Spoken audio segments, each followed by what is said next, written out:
นางสาวสุภมาศอิสระภักดีรัฐมนตรีประจำสำนักนายกรัฐมนตรีในฐานะที่กำกับดูแลบริษัทอสมทจำกัดมหาชนพร้อมคณะได้มีการตรวจติดตามการดำเนินงานพร้อมมอบนโยบายการปฏิบัติงานเน้นย้ำให้ทางอสมทนี่แหละครับต้องยึดมั่นในบทบาทเป็นสื่อปลอดภัยและสร้างสรรค์ยึดมั่นในภารกิจพิทักษ์สถาบันชาติศาสนาและพระมหากษัตริย์ครับโดยเร่งให้อสมทนั้นยกระดับองค์กรสู่การเป็นสื่อที่ประชาชนไว้วางใจที่สุดของประเทศไทยด้วย5ภารกิจหลักครับดังนี้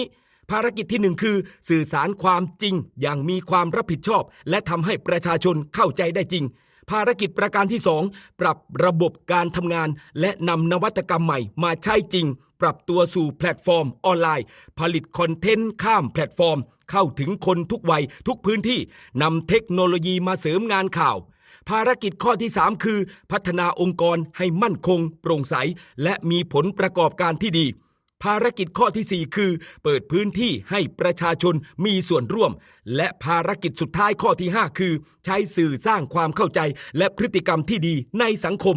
และนอกจากนี้ท่านรัฐมนตรีประจำสำนักนายกรัฐมนตรีท่านก็ให้ความเชื่อมั่นและครับว่าพลังของสื่ออยู่ที่หัวใจของคนทำสื่อนี่แหละทำหน้าที่ของตนอย่างเต็มที่สื่อสารอย่างถูกต้องเข้าใจง่ายและเป็นธรรมซึ่งสื่อสารข้อมูลข่าวสารเกิดประโยชน์ต่อประชาชนโดยแท้จริงเอาละครับพ่อแม่พี่น้องที่รักทั้งหลายครับท่านจะไปตรวจเยี่ยมกรมประชาสัมพันธ์ซึ่งก็เป็นหน่วยงานในกำกับดูแลของท่านอีก1หน่วยงานในวันพุธสัปดาห์หน้ากันด้วย